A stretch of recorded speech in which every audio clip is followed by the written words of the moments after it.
أعوذ بالله من الشيطان الرجيم بسم الله الرحمن الرحيم للذين يؤلون من نسائهم تربص 4 أشهر فإن فاءوا فإن الله غفور رحيم. دې آیت کې الله پاک د ایلا متعلق احکامات ذکر کړي دي. هغه کسان چې ایلا وکړي یعنې قسمونه وخوري د خپلو بیبیانو نه چې موږ به دې سره نه میلاوي تربص 4 أشهر دې لپاره مهلت دی 4 میاشتې. ولې ایلا څه ته وایي؟ ایلا وایي قسم کول چې زه به د خپلې بیبي سره نه میلاوي، دې ته وایي ایلا په شریعت کې. اوس د دې ایلا مختلف صورتونه کېدای شي. دا قسم چې کولی کېږي چې یاره زه به خپل ښځې سره نه میلاوي، د دې مختلف صورتونه کېدای شي. یا خو به دی چې کس به وي دا لفظ استعمال کړی چې زه به 4 میاشتې نه میلاوي، یا د 4 میاشتو نه زیات به نه میلاوي. دا 2 صورته شول. یا دا چې مطلق یې ویلي، مدت یې پکې نه ذکر کړی، خو بس مطلق یې ویلي بس زه به نه میلاویږم او قسم وکړي. نو په دې 3 صورتو کې دې ته ایلای شرعي وایي، په شریعت کې دا معتبره ده. که په دې 3 صورتونو کې د 4 میاشتو نه مخکې رجوع وکړه، یعنې خپلې ښځې سره میلاو شو، نو ایلا ماته شوه او قسم کفاره به پرې راشي چې قسم یې کړی چې زه به نه نږدې کېږم او 4 میاشتو نه مخکې نږدې شو، نو قسم کفاره به پرې راشي، قسم یې مات شو، لیکن طلاق به نه واقع کېږي. او که د دې 4 میاشتې پوره شوې او یا د 4 میاشتو نه زیاتې وشوې، یا مطلق وخت نه و ذکر کړی، لیکن دغه 4 میاشتې پرې تېرې شوې په هر صورت کې او 4 میاشتې خپلې بیبي ته نږدې نه شو، نو بس به ده یو طلاق به د دې ښځې ته واقع شي. او طلاق به واقع شي، هغې مخې ته بیا احکامات را روان دي. قسم به یې پوره شي، لیکن طلاق به واقع شي. نو په دې کې الله پاک دغه بیان. او 4م صورت د دې دا دی چې یو سړی قسم وکړي د 4 میاشتو نه د کم، 3 میاشتې یا 2 میاشتې هر څه چې خو چې د 4 میاشتو نه کم قسم وکړي چې زه به د دومره وخت چې دی مثال په طور 6 ورځې به زه له خپلې بیبي سره نه میلاوېږم او قسم وکړي په دې خبره، نو دا په شریعت کې ایلا نه ده. که دې مدت یې پوره کړو نو طلاق نه واقع کېږي. او که په دې کې ځان مخکې حانث کړو، یعنې مخکې خپل قسم مات کړو، یعنې 2 میاشتې لا پوره شوي نه دي او دی میلاو شو، نو دی صرف د قسم کفاره به ورکوي او ایلا نه کېږي، طلاق به نه واقع کېږي. او په دغه 3 صورتونو کې چې 4 میاشتې ذکر کړي یا د 4 میاشتو نه زیات ذکر یې وکړو یا ذکر پرې ونه کړو، لیکن 4 میاشتې داسې تېرې شوې، قسم یې کړی چې زه به نه میلاوېږم او 4 میاشتې تېرې شوې، نو د 4 میاشتو نه بعد چې دی د ښځې ته به طلاق واقع شي. او که د دې نه مخکې رجوع وکړه، نو بیا چې دی صرف د قسم کفاره ورته راځي. په دې کې د هغې الله پاک فرمایي للذین هغه کسان یؤلونه چې قسم وکړي د نتلو نسایم خپلو بیبیانو ته تربصو، نو دې ته لپاره مهلت دی 4 أشهر، 4 میاشتې مهلت دی. فإن فاءوا که بس دې رجوع وکړه، یعنې په دې 4 میاشتو کې دننه له دې نه لا پوره شوي نه او دې خپلو بیبیانو ته رجوع وکړه، نو فإن الله غفور رحیم. نو قسم خو یې مات شو، چونکې قسم یې کړی چې نه به میلاوېږم، لیکن قسم یې مات شو، د هغې به کفاره ورکړي. فإن الله غفور رحیم، الله پاک بخونکی دی، یعنې دا قسم کفاره به ورکړي، په هغې سره به یې وبخي. او رحیم رحم کوونکی دی چې واپس یې هغه خپل د کم چې د ښځې او د خاوند په منځ کې کوم حقوق یې طلاق خو واقع نه شو که نه، دا وخت نه مخکې میلاو شو، نو الله پاک چې دی رحیم دی، الله پاک په خپل رحمت چې دی نازل کړي، ځکه چې واپس یې رجوع وکړه، د خپلو ښځې حقوق ادا کوي، رحیم. وإن عزموا الطلاق، او که چېرته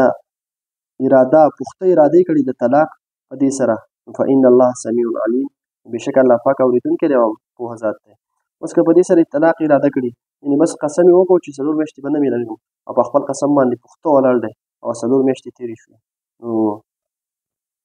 طلاق به واقع شي. وإن عزموا الطلاق، که طلاق اراده کړي، نو فإن الله سمیع علیم، الله پاک اورېدونکی دی د دې قسم لره او علیم پوهه ذات دی، یعنې د ده پکې مراد څه دی؟ ارادې د طلاق ته.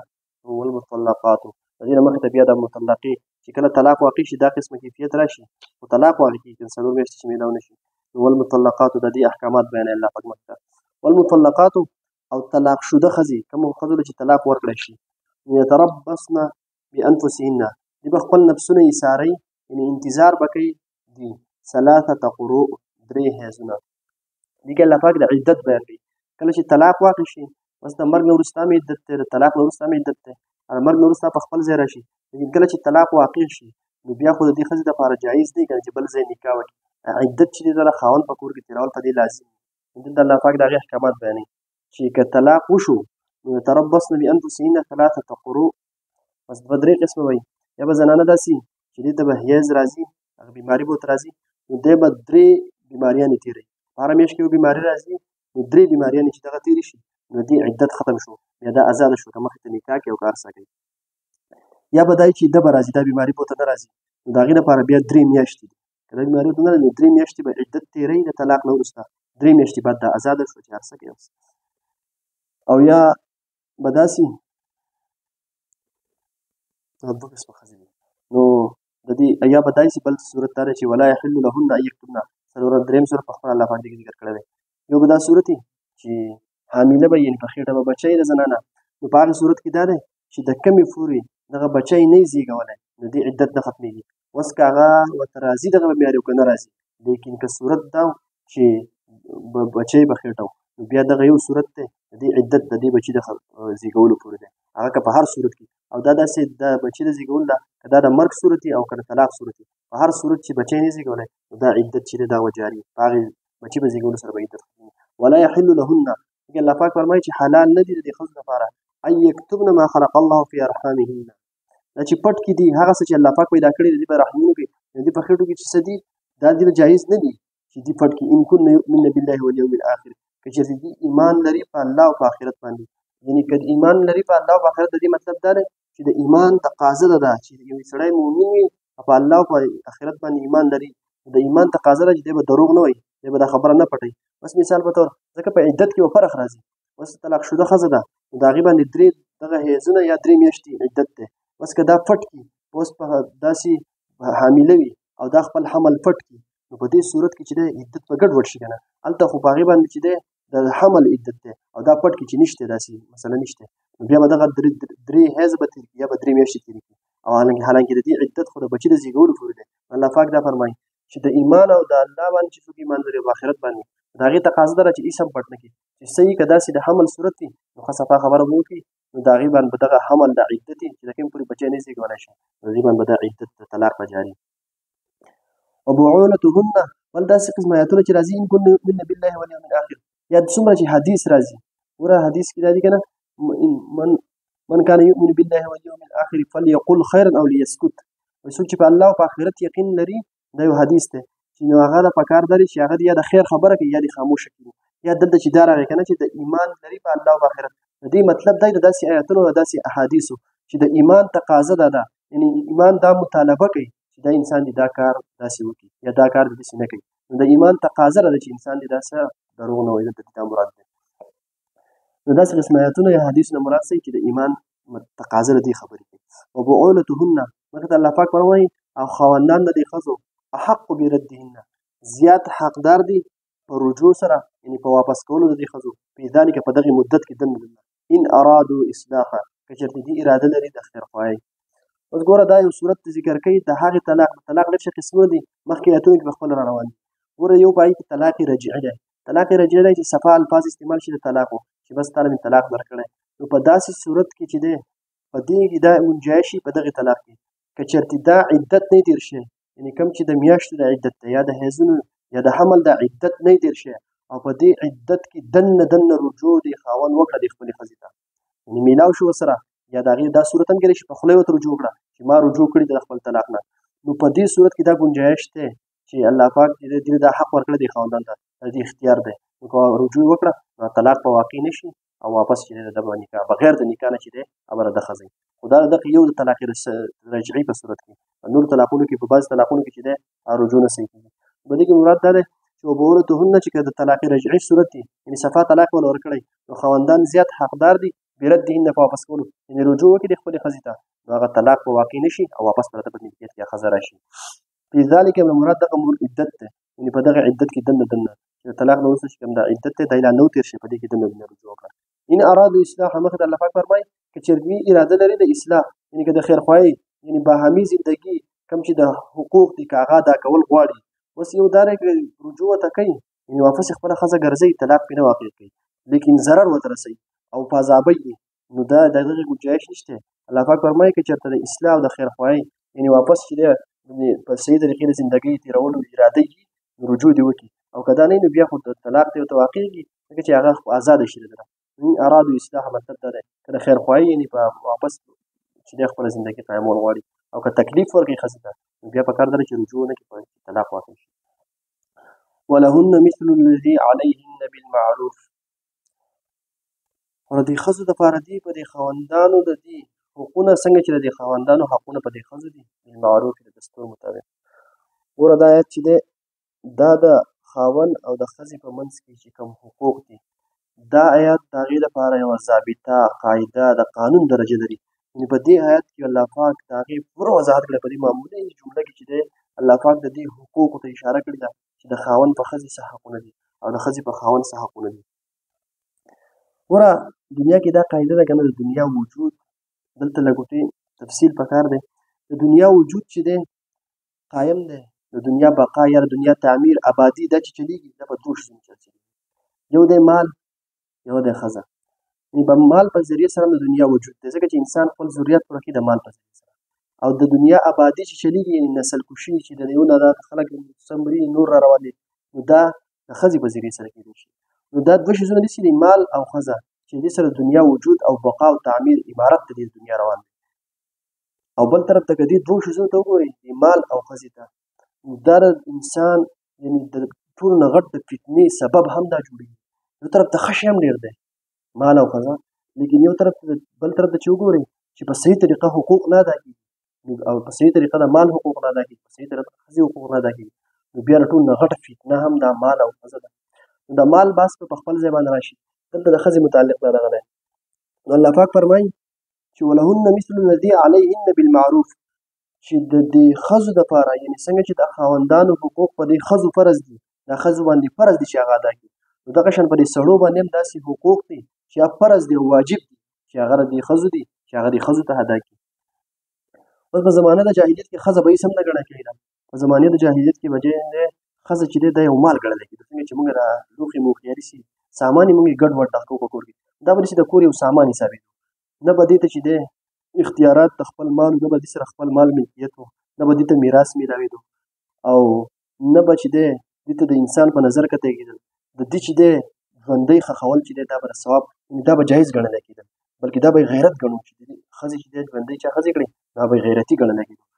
ډېر رسمونه وو، دې ته به په خپل مال اختیار نه وو. دغه رنګې د دې چې به نکاح کېده نو دې نه به یې تپوس مپوس نه کوو، به یې د دې مشران چې وو په زور به یې بس ورکولې، دې ته هېڅ اختیارات نه وو، بل خرڅولې راغستې به یې. نو په یو طریقه هم بلکې داسې حد ته تللی چې دې به انسانان هم نه ګڼل، وایي دا ځناور دي خو ساونه دي پکې. نو داسې قسمه ظلم به د دې ښځو سره کېدو. وګوره چې کله د نبي علیه السلام او کوم شریعت چې نبي علیه السلام راوړی، وګوره په دې آیت کې د هغې دغه چې څنګه تاسو یو طرف ته په دې باندې حقونه دي، یعنې تاسو چې د دې سامان راښ کړی دی او په چې دی دې یو اختیار نه ورکوي، په دې باندې ظلمونه کوئ، نو د دې هم څه حقوق دي. نو الله پاک د هغې حقوقو ته اشاره وکړه چې د دې ښځو دپاره هم څه حقوق دي. هغه دا چې اوس ګوره د هغې نه بعد د ښځو خرڅول اخیستل بند دي، جایز نه دي. دارنګې د هغو مال دی د هغو پکې تصرف کولی شي که هغوی هر څنګه استعمالوي. دارنګې میراث به ورته په هغو په زمانه کې به ورته نه ورکوو، جاهلیت په زمانه کې د میراث حقونه میلاوېږي، اوس په دې ته میراث میلاوېږي. دارنګې د دې نکاح چې دی دا د دې اجازت نه بغیر نه شي کولی، داسې وغیره وغیره. نو دې آیات کې دغه ټولو حقوقو ته اشاره ده چې د ښځو دپاره هم حقوق دي، څنګه چې د سړو حقوق دي په دې ښځو باندې چې دغه وللرجال علیهن درجه، دا حقوق خو دي لیکن د دې سړو دپاره په دې ښځو باندې یوه درجه سیوا ده، یعنې د سړو دپاره فضیلت دی په دې ښځو. هغه فضیلت څه دی؟ هغه الله پاک بل آیت کې پخپله فرمایلی دی الرجال قوامون علی النساء، چې د دې سړو فضیلت په ښځو باندې دی چې دوی به حاکمان وي، یعنې واک او اختیار او نګرانان او نظرثاني به پرې دا سړي کوي، یعنې دوی به پرې نظر ساتي. او دا ولې؟ ګوره یو طرف ته حقوق، ګوره شریعت داسې دین دی، یو طرف ته حقوق بیان کړل چې دې سره به ګوره اعتدال ساتئ، چې د دې د حقوقو خیال به ساتئ. لیکن اوس که دې بلکل ازادې پرېښودلی شي نو بیا چې دی د ټولو نه ګوره غټه فتنه او دا معاشره کې چې څومره خرابیانې راځي نو دا د دې د لاسه راځي. الله پاک مخکې ته وفرمایل وللرجال علیهن درجه، چې د دې ښځو د دې سړو دپاره یوه درجه سیوا ده، یعنې حقوق خو نور برابر دي لیکن یوه درجه د دې سیوا ده، او هغه درجه څه ده چې الرجال قوامون علی النساء، چې دې حاکمان به دوی به د خپلو ښځو نګراني کوي، نظر به پرې ساتي چې دې چېرته مطلب غیر شرعي کارونه ونه کړي. د هغې وجه دا ده ګوره څومره چې قوانین جوړېږي د امن لپاره یا د قتل و غارت، ګوره حکومتونه څومره کوشش کوي وایي لکه قتل سیوا شی دی او جګړې سیوا شي، ګوره د هغې 50% چې دی د ټول نه 50% نه سیوا نن سبا په دې وخت کې غور وکړی شي نو د 50% نه سیوا مرګونه، جنګونه، خفګانونه، رشتهداریانې ختمېده، کورونه ورانېدل، دا کورونه چې څومره شړ شول د ټولو نه غټه وجه چې ده هغه څه ده ښځو له خپل اختیارات ورکړی شي یعنې د هغو هغه ازادي ده د معاشره کې چې څومره قتل او دا دی خو دغې ته هغو نه رسي لیکن هغو بس دا وایي قتل غیري سیوه ده امن پکار دی امن پکار دی ګوره د امن اسباب ګوره قرآن مجید چې په کومه طریقه ذکر کوي هغه په بله طریقه نه ذکر کوي نو وللرجال علیهن درجه دغې ته اشاره ده چې د سړو لپاره اختیار دا دی چې دوی به پرې نګراني نظرثاني وکړي کوي ځکه که هغه ازادي پرېښودی شي بیا به دغه صورتونه جوړېږي چې قتل او نن سبا د هغې زنده مثالونه دي چې د ټول نه زیات قتلونه او خفګانونه او ټول چې راځي هغه په دغې وجه راځي د ښځو دغه اختیاراتو د وجې په ځینو اختیاراتو د وجې یو د آیت کې خو دې ته اشاره شوه چې د دې سړو لپاره چې دا ښځې بالکل ازادي دي دویم دا ولهن مثل الذي علیهن بالمعروف چې ګوره الله پاک صرف د حق ذکر وکړو چې ګوره د حق دی هر سړی خپل خپل حق ادا کوي یعنې سړي له پکار ده چې د ښځې په څه حقوق دي هغه ادا کوي ښځې له پکار ده چې د سړي باندې څه حقوق دي هغه ادا کوي ګوره په دې کې دا نه دي ویلي چې تاسو مطالبې د یو بل نه حقوق کوئ بلکې ادا کوئ نو دې کې یوه ضابطه بیان شوه ګوره یوازې د ښځو متعلق نه څومره چې هم حقوق دي ګوره هر سړی ګوره که سوچ وکړی شي هر سړی وایي زما حق ادا نه شو نو په دې کې الله پاک دا نه ویلي چې ته مطالبې وکړه یعنې خپل حق وغواړه د چا نه بلکې دې کې الله پاک دې اشاره وکړه چې هر سړي له پکار دی چې خپل حق چې په بل چا په ده باندې د چا حقونه دي هغه ادا کړي نو چې هر سړی خپل حق ادا کوي نو ضرورت سره هغې مطالبې ته خو بیا ضرورت رانغی چې زما حق ادا راکړه نو په دې کې دې ته اشاره وشوه چې سړي له پکار دا دی چې په خپله د مطالبې نه بغیر خپل حقونه ادا کړي دغه رنګې ښځې له پکار دی چې هغه خپل حقونه ادا کړي نو دې ته به ضرورت هم نه لري چې یاره ته زما حق ادا نه کړه زما حق ادا نه کړه دویم دا ولهن مثل الذي علیهن بالمعروف دې کې الله پاک د ښځو حقوق مخکې ذکر کړل د ښځو د حقوق یې مخکې راوړل او د سړو حقوق یې بعد راوړل په دې کې دې ته اشاره شوه چې ګوره دا ښځې عمومي طور ضعیفې کمزوري خپل حق نشي اخیستی الله پاک د هغو حق مخکې ذکر کړو چې د هغو حق ورکړلی شي او دې ته پکې هم اشاره وشوه چې سړي له پکار دا دی چې مخکې د ښځې حقوق ادا کړي وروسته بیا د هغې د حقوقو مطالبه کوي بل ولهن مثل الذي علیهن بالمعروف دې کې دې ته اشاره شوه چې ګوره باهمي حقوق مثل نه مراد چې برابر نه دي د برابرۍ مطلب دا چې څنګه چې د سړي دپاره د ښځې دپاره فرض دي چې د خاوند حقوق ادا کړي دغه رنګې په خاوند باندې هم دا فرض دي د مثل نه مراد دا نه چې برابر خو دا فرضیت مراد چې فرض دي د خاوندانو لپاره چې د ښځو حقوق پوره کړي او وللرجال علیهن درجه د دې سړو دپاره په دې باندې دغه یوه درجه سیوه ده چې د حاکمان او دغه دي عبدالله بن مسعود رضی الله عنه د دې آیت بل تفسیر دا کوي چې مراد د دې نه دا دی چې وللرجال علیهن درجه نه مراد دا هم دی لیکن دا یو مراد دی چې که د دې ښځو په حقوقو کې کمی راشي یعنې ښځې خپل حقوق په صحیح طریقې ادا نه کړي نو د دې سړو دپاره یو فضیلت دی یوه درجه ولا سیوه ورکړی شي نو دوی دې برداشت کوي د ښځو دا حق که هغو ولکوټي که حق تلفي ترې وشي او حقوق صحیح ادا نه کړي نو پکار دا ده د رجال علیهن درجه مطلب عبدالله بن عباس رضی الله عنه چې رئیس المفسرین دی د مفسرینو سردار دی هغه دا بیانوي چې پکار دا ده چې سړی دې برداشت وکړي اوس دا وللرجال علیهن درجه دا خو د دنیایي په اعتبار سره ده چې د دې سړو لپاره په دې ښځو باندې یوه درجه ده یو فضیلت دی چې هغه دغه دی چې نګراني به یې کوي او حاکمان دي اختیارات به ردي به دي خو داسې په دنیا په اعتبار سره ده د آخرت په اعتبار سره نه او د هغه لکه د آخرت مدار چې دی هغه په ایمان دی او په اعمال صالحه دی بس که هغه سړي د ښځې نه سیوا وکړل نو د ښځې درجه به په سړي باندې سیوا وي دا صرف د دنیا په اعتبار سره دې یوه درجه سیوا ورکړی شي سړو له نور په آخرت کې چې دی د آخرت په باره کې د دې دغه نشته او د هغې د دنیا شي آیاتونه چې دی د هغې پته لګي لکه څنګه ان المسلمین والمسلمات والمؤمنین والمؤمنات دغه آیات نازل شوی ګوره قرآن مجید کې چې څومره آیاتونه دي دا د سړو په باره کې لیکن په دې کې ښځې چې دی هغه پوښېده دي یعنې په ښځو ته هم دغه احکام دي لیکن صیغې چې دي یعنې صیغې مخاطب کړی شي په هر ځای کې سړي دي او ښځې به هم په دغې عمل کوي یو پیر چې دی حضرت ام سلمه رضی الله عنها چې ام المؤمنین د نبي علیه السلام بیبي ده تپوس یې وکړه د نبي علیه السلام نه چې ټول احکامات د سړو په باره کې راځي د ښځو په باره کې په قرآن مجید کې تذکره نه راځي نو نبي علیه السلام په دې باندې دغه آیات نازل شو ان المسلمین والمسلمات والمؤمنین والمؤمنات چې دغې نه دغه پته لګي چې مسلمانان ښځې دا ډېر اوږد آیات دی چې مسلمانان ښځې مسلمانان سړي مؤمنانې ښځې مؤمنان سړي روژه نیونکي ښځې روژه نیونکي سړي ډېر اوږد آیات دی نو په هغې کې دغې ته اشاره ده چې ګوره د آخرت په معامله کې چې دی ښځه او سړی برابر دي چې چا هم نیک اعمال او ایمان د چا فوق او د چا اعمال سیوا نو د هغه درجه به سیوا د آخرت په اعتبار سره د آخرت په اعتبار سره چې دی د دې دا درجه ته مرور او بل آیت نه هم دا معلومېږي من عمل صالحا من ذكر او انثى وهو مؤمن فلنحيينه حیاة طیبه. ګوره مسلمان سړی یا مسلمانه ښځه، یعنې یو سړی یا سړی او که ښځه لیکن چې مؤمنه وي او اعمال یې نیک وکړل، الله پاک فرمایي فلنحیینهم حیاة طیبه، دله به موږ یو زنده یو پاکیزه زندګي ورکړو، آخرت زندګي مراد ده. نو هغې کې هم دغې ته اشاره ده چې اصل مدار د آخرت چې دی په نیکو دی، او داسې به یي هم په حقیقت کې هم چې ډېر شي ښځې به داسې چې د درجو په اعتبار سره به د سړو نه ټوټي. نو خلاصه دا شوه چې وللرجال علیهن درجه، نو مراد د دنیا دغه دی. د دنیا په احکاماتو کې د سړي لپاره یو فضیلت دی او درجه سیوا ده په دې ښځو باندې، لیکن په آخرت کې د هغې څه دی اعتبار نشته. او د دې آیات خلاصه څه شوه؟ آیات خلاصه دا شوه چې ګوره حقوق چې دی دا دې ادا کړلی شي، او دا حقوقو نه علاوه د دې سړو لپاره دغه دا دی چې د نګراني او بالکل ازادي دې هم پرې نه ښودل شي او بالکل دې وام نه ویل شي، بلکې اعتدال د شریعت دغه څه دی انصاف یې وکړی شي.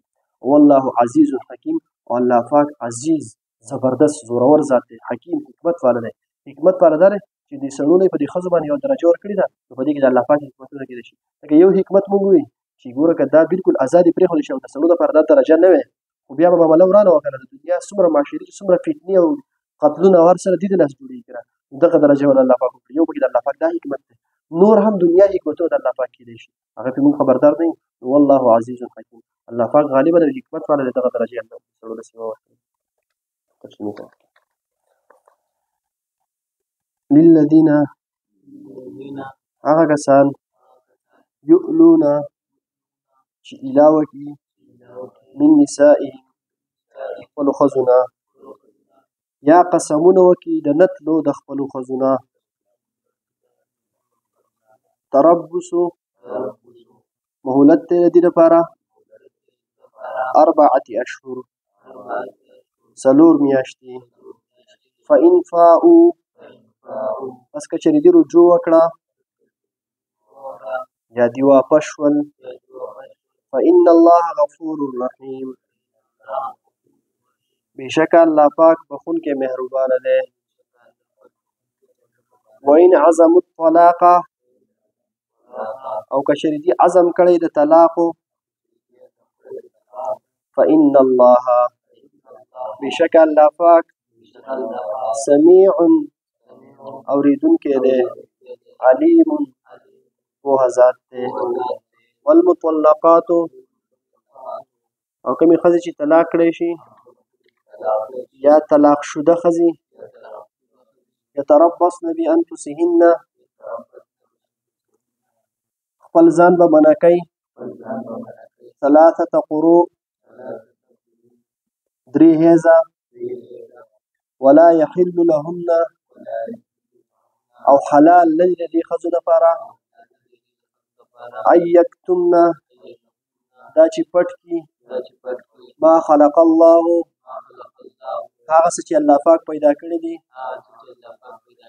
فی ارحامهن د دې په رحمونو کې یا د دې په خېټو کې، ان کننا که چېرې دي یؤمن بالله والیوم الاخر ایمان لري په الله او په ورځ د آخرت باندې. وبعولتهن او خاوندان د دې احق بردهن زیات حقدار دي د رجوع کولو، یا زیات حقدار دي په واپسۍ د دې. فی ذلک دغې مدت کې دننه دننه ان ارادو اصلاحا که چېرې دې اراده لري د اصلاح، یا که چېرې دې اراده لري د خیرخواهۍ. ولهن او د دې ښځو دپاره حق دی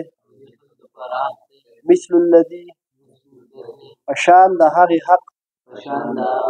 چې د دې سړو دی علیهن په ښځو باندې بالمعروف دستور مطابق. ګوره بالمعروف الله پاک ذکر کړو دستور مطابق، د دې نه مراد دا ده چې په شریعت کې هم برابري او د دستور چې په معاشره کې کوم حقوق شمارول کېږي چې یاره دا د ښځې سره دا معامله نه وکړي، نو په هغې کې دې ته اشاره بالمعروف دستور، یعنې د معاشرې چې کوم رواج دي د هغې مطابق هغو حق ادا کوي. وللرجال او د سړو دپاره علیهن په دې ښځو باندې درجتون یوه درجه سیوا ده یا د دې سړو دپاره په دې ښځو باندې فضیلت دی والله الله پاک عزیز زبردست دی یا غالب دی حکیم حکمت والا دی صدق الله